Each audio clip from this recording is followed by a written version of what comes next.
Hi, everybody. I'm Lydia. I'm with the marketing team here at Flatiron School, and I want to welcome you to the Meet the Mentor series. In this series, we're interviewing some amazing mentors who are often facilitators of our courses here at Flatiron School, and we're hearing their stories. And our guest today is Olivia Kasten. Welcome. Hi. Olivia is a software engineer. Olivia, can you start by telling us a little bit about yourself and what you're up to these days? Sure. Like Lydia said, I am a software engineer. Actually, recently got promoted to senior software engineer at Betterment, which is a robo-advisor similar to Wealthfront or I don't know the other competitors right now. But I have been there for coming up on 4 years now. I originally, I started at Flatiron in 2018. So I've had like 7 or so years of experience now, but now I live in New Jersey with my wife and my daughter and my dog who's under my desk right now. But yeah, that's the high level basics so far. Well, can you tell us a little bit about what you're working on these days? Sure. Like what your role at your company and maybe what excites you about what you're doing there. Yes. So I am on our smart servicing team, which basically handles all the internal operations kind of stuff. So when you call into Betterment and you're talking to CX and they're like, let me pull up your profile, like we build the profile for them. We're sending like locked out of your account emails and things like that. Like we make the buttons to do that. We've also recently gotten into like a little bit more authentication type thing. So we just released 2FA in some of our like advisor applications and our Betterment for Business applications. So we designed and pushed that. And currently I'm working on some compliance stuff. You know, we send checks and they get returned, and that's an issue for the government. They're like, wait, you need to give people their money. So I'm working on figuring out how to find those people and comply with the laws. The thing is, it sounds like, oh man, compliance, but I bet there's some really interesting problems that you're working through there. Like, is there anything recent that was like really frustrating and then you found a way to solve it, or anything intriguing about about that? Yeah. Well, I've just learned so much about like financial services in general, and like just like throwing around terms like escheatment. Like you gotta, if someone passes away and you have their money, like you have to just like give it to the government if no one can like claim it, I think is what that is. I could be wrong. Yeah. I mean, if there's like no trust or anyone to give it to, like, I guess it's the government's now. So just like handling those things. But the thing I really like about working on my team specifically is that my customers are people who also work in the company. So they're super appreciative of the work that I do. And there's like a quick feedback loop between us. Like, hey, do you like this? And they're like, actually, no, that's really difficult. And I'm like, okay, great. But then they're also like, oh my gosh, thank you so much for making this button that does this one thing. Whereas I feel like a lot of external customers might go on Reddit and complain like, why is this button not the right color blue? And it's like, I don't know. Yeah. But it works, doesn't it? I don't know. So I really like, working for the people in my company.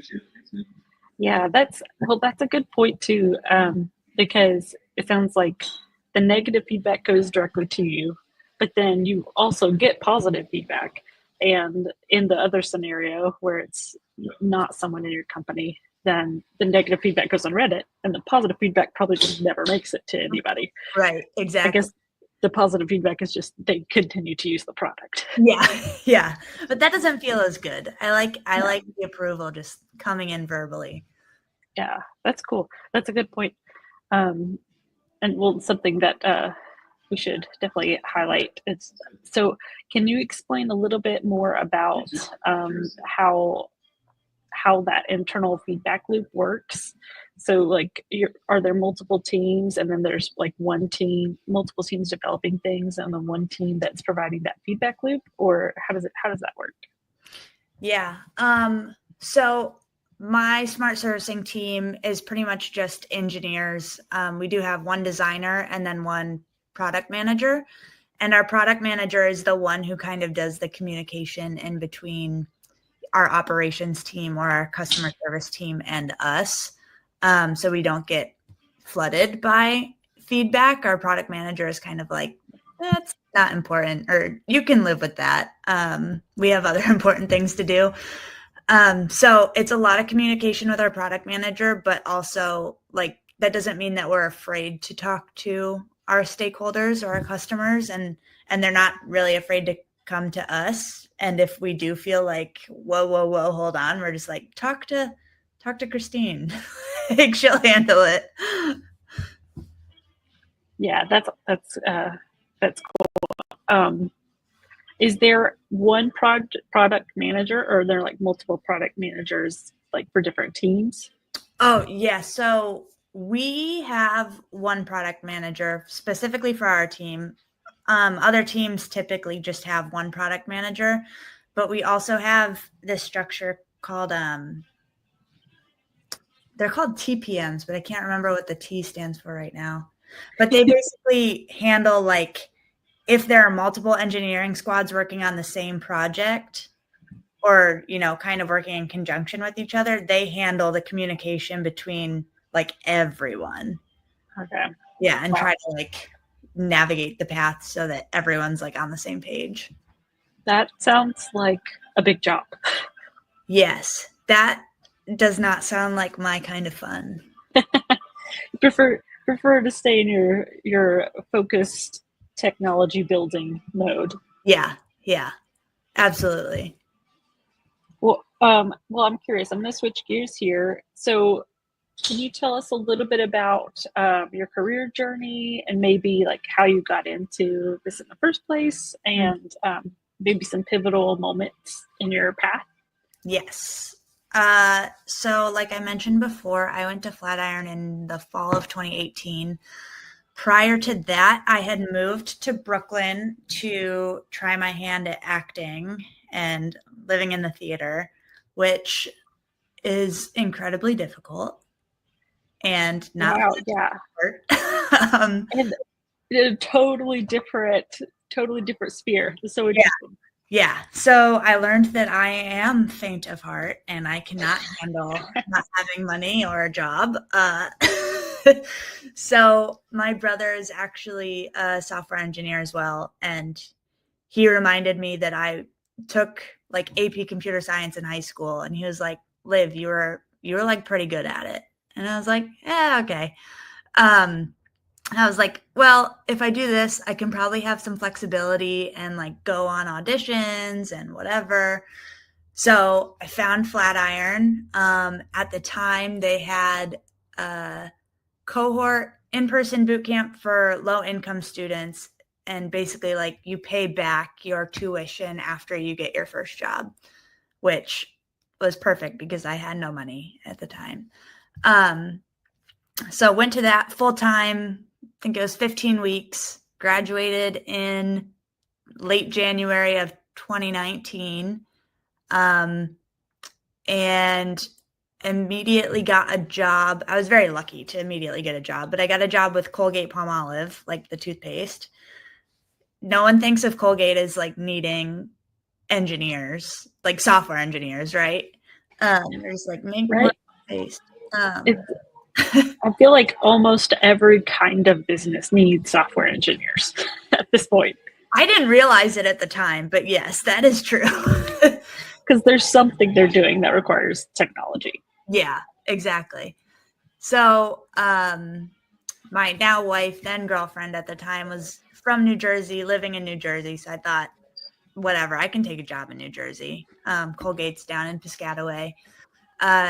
So took a job with them, which was really great. They had just formed a new team to build a brand new application in-house, kind of like similar, like it was still internal like facing application. But previously they had outsourced it and they're like, we can do it better. So that was a really unique experience because I got to join a team and then build an application from the ground up. And obviously having 15 weeks of experience, like I had no idea what I was doing, but it kind of got to get my hands dirty and like learn the hard, fun way and make decisions that I probably shouldn't have been making. But, you know, they gave me that power and I took it. Like, thank you very much. Yes, thank you. They like first month there, they asked if we should use React or Angular for the front end of our application. And I had only learned React because of boot camp. So I was like, we should do React. And they're like, okay, great. I was like, why am I making this choice? That is like a really big decision to make. Well, it worked out. It did work out. So I hung out there for like 2.5 years and then decided that I was ready for a new challenge, which is when I found Betterment. And, you know, Colgate was great. I learned a lot, but I think I'm more tuned for a like smaller size company, not so much red tape. I mean, obviously Colgate has to have red tape. They're like worldwide everything. So, but I think I found a good fit with Betterment. Yeah, that's cool. Didn't tell you this, but I've actually used Betterment before. I don't think I told you this. Yeah, and I think it's great. One of my previous employers used Betterment. And so 401k. Yeah. So we didn't use very many of the features, but I thought it was a really good user experience. Yeah, I enjoy it. So now you have some direct customer feedback, positive reviews. Yeah, probably none of which I worked on. But if you call customer service, you can bet that I wrote some of that code. That's awesome. Yeah. Well, so if this one, I'm going to ask this next question. Well, not that one. So is there anything unique that inspired you to pursue a career in tech? Like, I know you said that you had talked to your brother and that he was like, oh yeah, you could totally do this. Mm-hmm. Did you have any examples of other people that you were looking to that you're like, oh, they've done this and I can follow in their footsteps? Or were you kind of pioneering your own path? I feel like I was kind of pioneering my own path. Like a lot of my friends, especially in the city, were just like theater people. And so, you know, they were taking odd jobs and like, you know, making it, like doing the thing, which I couldn't do.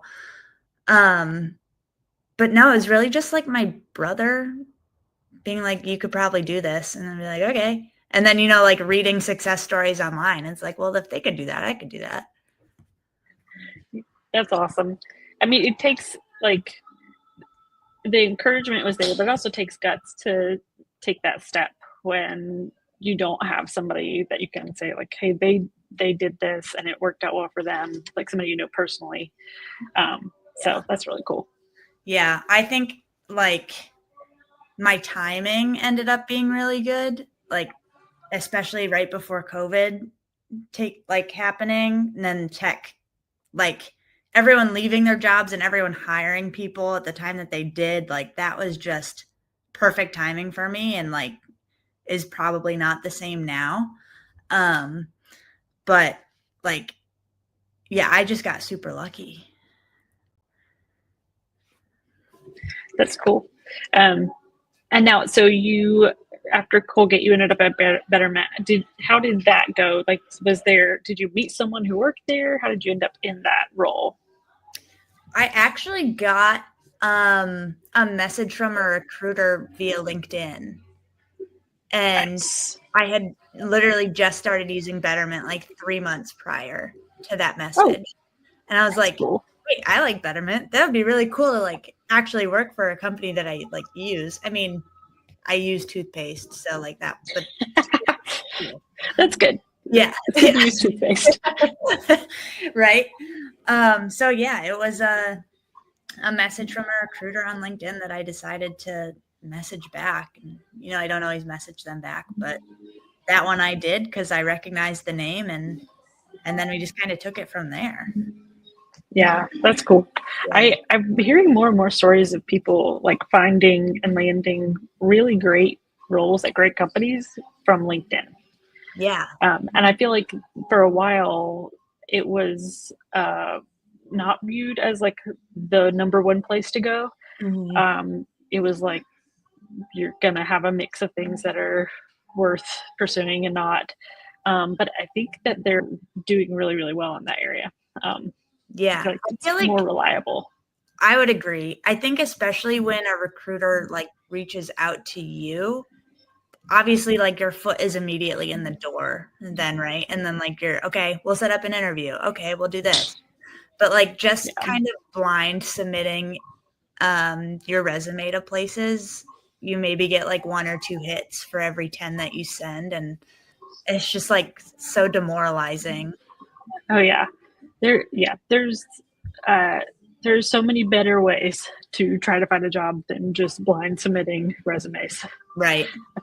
But at the same time, you have to cast a wide net. Like if you don't have any experience, like no one's going to reach out to you on LinkedIn, I assume, unless they like see your personal website or something. And then you just kind of got to throw it to the wind and hope something sticks. Just see what happens. Keep throwing things at the wall. For airplanes and tossing them. Yeah. Cool. I was about to rabbit trail, so I'm gonna reel it in. Okay. So let's see. I'm gonna skip a couple questions here. So I'm gonna move into our lessons learned. This is always a tough question to answer, so feel free to take time to think about it for a second if you need to. But what's one lesson from your career that has stuck with you, and that could be also a time where you faced a challenge or a failure? Mm-hmm. Okay, well, the first one that popped into my head was never push code like afternoon on a Friday. Mm-hmm. If it breaks, you're stuck there till like at least 6. Yep. So I never merge code on a Friday afternoon.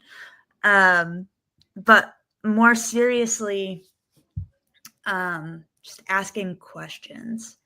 I learned that like big time at Colgate. Like I would just take what people are telling me and being like, okay, I can do that. And then I'd start coding and then realize like, wait, I don't actually know what they want.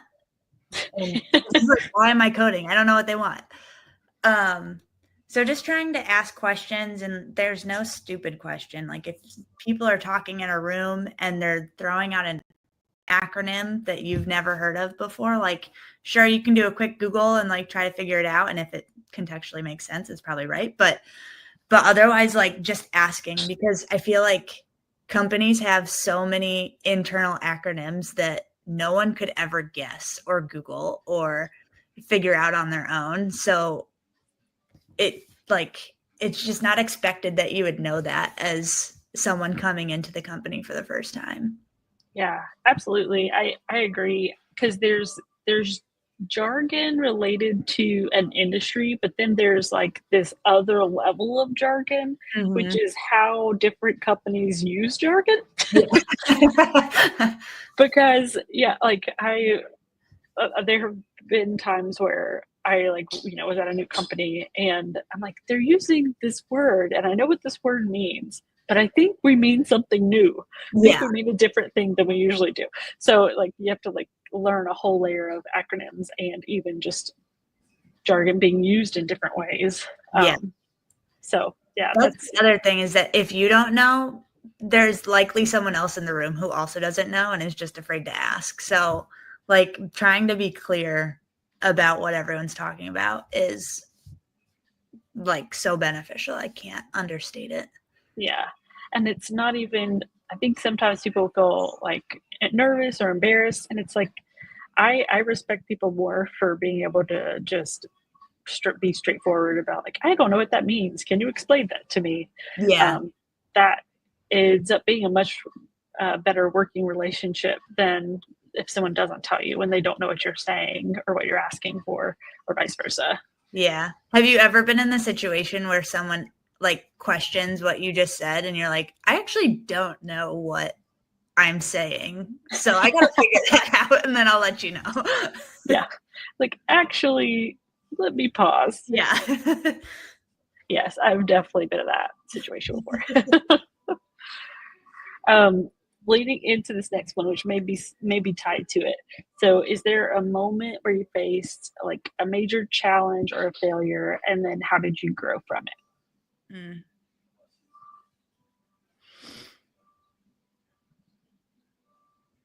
Yeah, that one. So I feel like a lot of the major challenges that I faced were early on in my career, understandably, but like coming from a boot camp and working with people who had degrees in computer science, there was just like, I felt like I had to prove myself. Even though I was already hired, like clearly I was doing something right, but like, and just like a lot of imposter syndrome. And so like every time we would have like a code review session, I never wanted to share my code because I was so afraid of the feedback that I would get, and I would take it personally. And it's like, well, I just went to boot camp. Like, I don't know what I'm doing kind of thing. So there's like a lot of defensiveness and trying to prove yourself and like write off, you know, kind of what you don't know. So I would say that was like definitely major. Like it took me a long time to figure that out. Yeah. And as soon as I just kind of stopped caring what other people thought, as long as I wasn't going to get fired or, you know, put on a PIP program or something, then I was like, you know, I'm just learning. I'm here. I'm, you know, doing my best. So I don't know. Like, here we are. You're like, you hired me. Yeah. It's like, I didn't hire me. You hired me. No, that's encouraging, because it's obviously you're doing well and you've been able to stay in this career that you've chosen. Mm-hmm. And I think the reality is that people probably feel that imposter syndrome coming from all different kinds of educational tracks. Mm-hmm. So like maybe they have the 4-year degree, but they still feel that way because they're new, or because they, I don't know, had come from a different focus area or something, and now they're like delving into a different area of engineering or using a different language or something. Mm-hmm. So it's encouraging just to hear that other people are kind of thinking and processing the same way. And I mean, I'm also just curious, did you feel, so were there any other women in the programs that you were in with you, or any other women in your jobs, like whenever you were feeling a little bit like, should I be here? Or were you kind of alone in that, or did you have support? I think in terms of like when I got my jobs, like being a boot camp grad, I was alone in that, but I did have like another woman on my team who had graduated with the CS degree and was like super smart. So it never felt like there was like a gender like kind of battle or like trying to fit in with the boys or anything. That's awesome. Yeah. At Betterment, actually, there are a lot of boot camp grads that I've met who've just ended up here, and like a couple Flatiron people, which is wild. But my team now has another woman on it. But before that, I had spent like 2 or 3 years with just like all men. But all the men are like super, super kind, super accepting, like never felt like I had to try to fit in. It was like, no, I'm just going to be who I am, and you guys can sit back and watch me go. That's awesome. No, that's also really encouraging. Sounds like you may have had a mentor or someone there who was supportive, and that in general was a supportive environment. Yeah. I think that's super important. I mean, I've been really lucky to have like good managers and who have fostered like a great team environment. And I think that is like a big contributor to my success and like my comfort asking questions and learning, and like it's okay to like make a mistake and fail sometimes, because I've had managers who are like, cool, like let's figure it out. Like, the whole team will help you. It's cool. Yeah. Well, this is a perfect segue because I wanted to ask some questions just about mentorship, and it's kind of just started with how you first got connected with Flatiron School. Yeah, I think I was just like looking up boot camps online. I don't think I knew anyone who had gone when I went, and I've just like really appreciated everything that Flatiron gave me. I mean, they've given me my whole career at this point, so I've always just like wanted to keep in touch and like kind of give back and do these things. Yeah, that's cool. Yeah. Was there anything in particular that drew you to the school, or was it just like, hey, this is the first listing on Google? It had high reviews, which is always positive. I really appreciated the like career support that you got throughout the process and then after the process. And also just like it worked perfectly for my situation at the time, being low income, and like, okay, we're going to like give you the support that you need to succeed and you can pay us back later. And that's like how we're going to work, and that's going to work for you. Yeah. So that was, I mean, it just like fit, I think, all my needs at the time. Yeah. Cool. Yeah. So you full circle, you're now a mentor. Mm-hmm. What inspired you to become a mentor? I've always just like enjoyed kind of like coaching and stuff. So I was a tennis coach for a while, and like that was my side gig while I was trying to act. But then woman of many talents. Yeah. My parents like to call me a late bloomer because I've like changed what I wanted to do very late in life, very late in life. I'm not that old. Just like compared to everyone else who knows what they're doing. Yeah, so I've done a lot of things, but yeah, like I just like coaching people. I like helping share what I know. I used to do a lot of like coaching for high school girls, and like high school is a hard time, especially for girls. So like just kind of like being that constant support person and being able to like model like, hey, you're going to be okay after high school. I know it's hard, but like here's an hour that we can work on tennis and like get through it. That's just always something I've kind of been drawn to. And you know, I'm trying to work my way into management. So I thought that like being a mentor would be a good opportunity to practice those skills and like help other people out. And yeah. Yeah. Cool. Is there anyone who has knowingly or unknowingly mentored you? Oh yeah. I mean, my manager right now is very much knowingly mentoring me. And then I would say unknowingly, my tennis coach actually in high school was always just like a positive influence, and kind of guided me on the paths that I've gone on. So that's cool. Yeah. What has been the most rewarding part of mentoring students so far? Seeing the light bulb go off when we're working through something. That is just like the coolest thing. It's like, all right, yeah, we can move, like we can continue on. This is awesome. Yeah, exactly. It's like, I can like show you, I can explain it, but now let's let you code and let you like figure out exactly what's going on step by step. And then you just see it in their eyes and it's like, yeah, it's cool, right? Yeah, it's so empowering once you figure something out. Mm-hmm. And you're like, oh yeah, I can do this. Yeah. It's like you can copy and paste anything and like it works or whatever. But once you really understand what's happening behind the scenes, that is cool. Yeah. If you could give someone who's just starting out in tech some advice, what would it be? I would go back to asking questions Really trying to understand the why of what you're doing and not just like kind of coasting with, here's what they're telling me in the course, and here's the solution that they gave me, and I'm going to copy paste and see that it works. Or like really trying to understand exactly what's going on is going to get you way farther than just achieving some result. Yeah.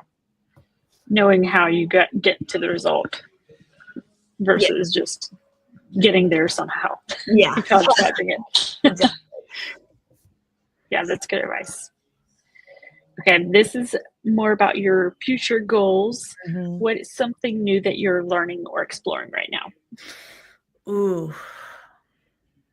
I mean, I am reading leadership books currently right now. So, like management leadership books, specifically in tech, which are very interesting. And I feel like a lot of it is inherent.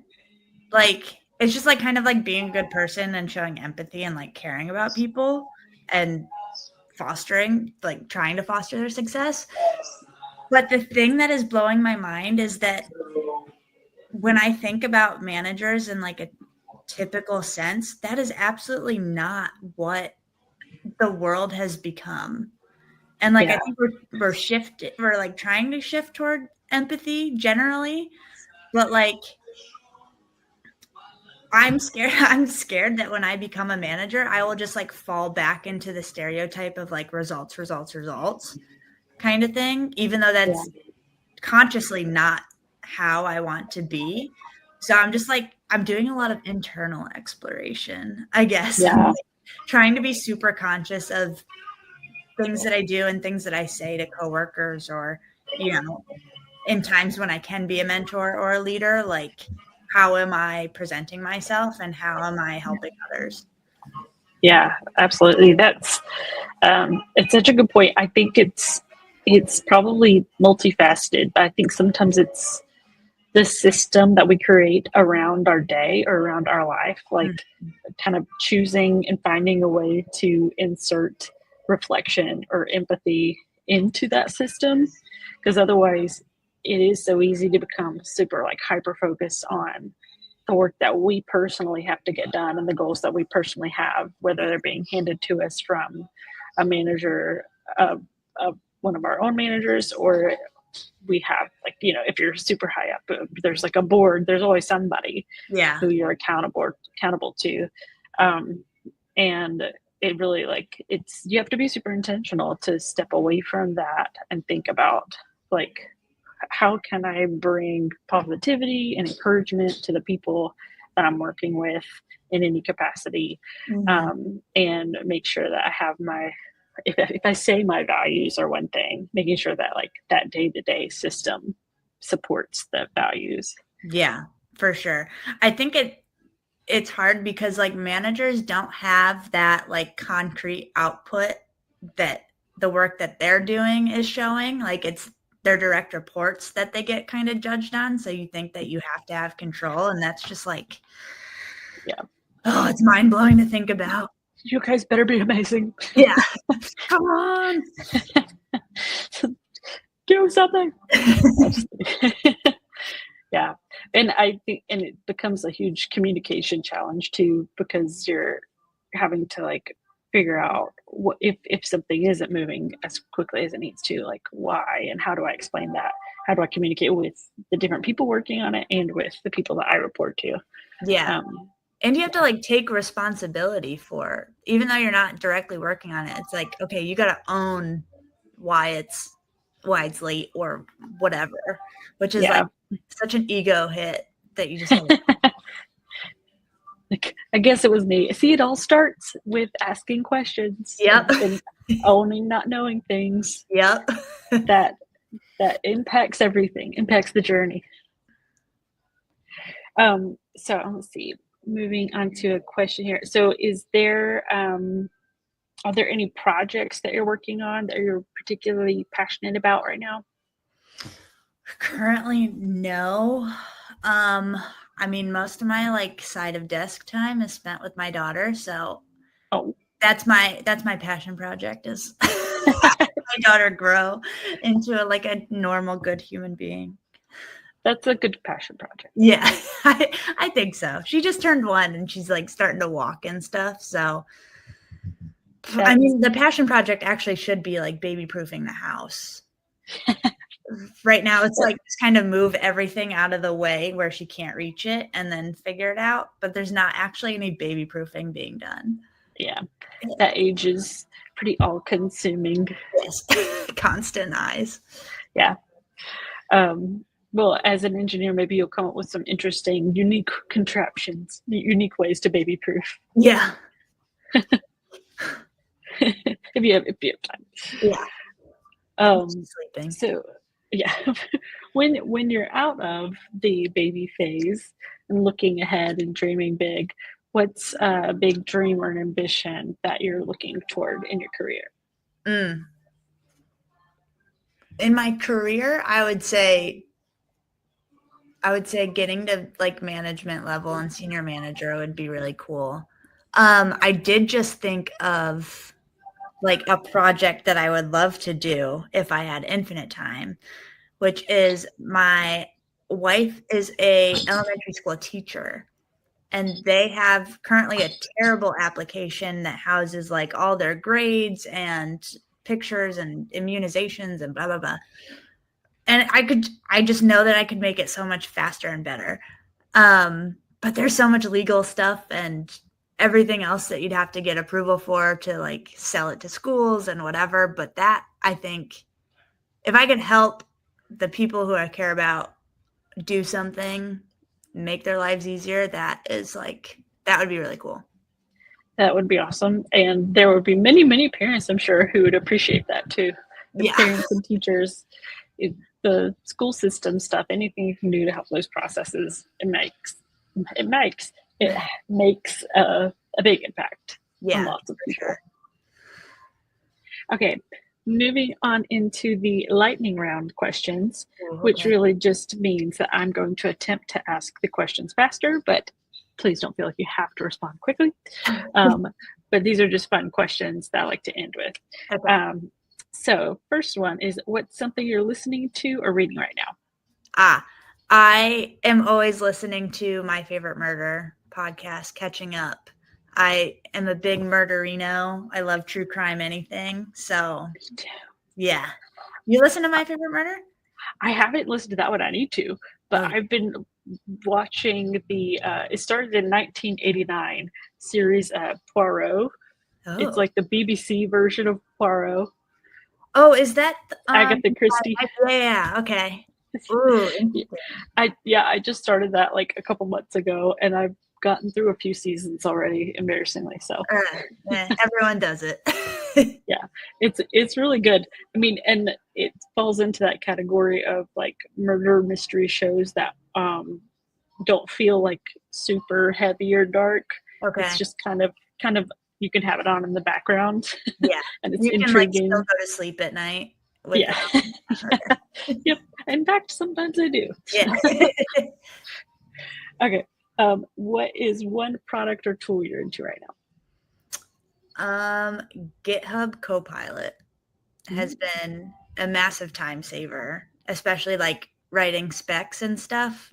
I don't know why specs are like really difficult for me to think about, but I like type in the title or like whatever, make a new file, and GitHub Copilot just kind of like makes all the specs for me, and it's amazing. That's awesome. Where can listeners find you? You can find me on LinkedIn. You can find me on Instagram. I think it's @okasten. Yeah, that makes sense. I think those are like the two places that I'll ever be found. Okay. Respond. When is your next cohort? I am starting course 5 of the software engineering program next week. So I think that's like the second set of sessions in one cohort. Okay. Yeah. Cool. And then a fun one to end on. What made you smile this week? Sesame Street, actually. I had just turned on Sesame Street for my daughter for the first time this week, and it is so funny. I have never realized how funny Sesame Street is. It's like SNL with puppets, and I'm I gotta admit, I haven't watched Sesame Street in a very long time, but now I feel like I gotta give it a go. Yeah, I feel like I didn't watch it as a kid growing up, but like I'm truly enjoying it. I just put it on and she's like going to bed and I'm like, see ya. Now, have you watched Bluey? Oh, I love Bluey. Do you feel like humor-wise, what's the comparison between Bluey and Sesame Street? I would say, I don't know. I'm laughing out loud a lot more at Sesame Street. Oh, wow. I think they're just like goofier than the confines of a family of Bluey can be. Yeah, that's good. I laugh out loud at Bluey, so now I've got to try Sesame Street too. Yeah. My niece and nephew are big Bluey fans. Oh yeah. Did they go to the Bluey camp? Or I don't know if they're in this. I don't think so. I didn't know there was a Bluey camp. Yeah, they do like it's like a store pop-up kind of thing. And you like can go to like Bluey's house, I think, and meet Bluey and Bingo and nice. That's cool. Yeah. I'll have to look into that for them. Well, thank you so much for your time. This has been awesome. Yeah, this is fun. I really appreciate it and sharing your career journey. And we just are excited that some of our students and prospective students and alumni can get to know some of the mentors here at Flatiron School and just learn a little bit about what it looks like to make a career shift into software engineering. So yeah. It's really cool. Thank you. Thank you so much. All right, I'll see you. Bye. Bye.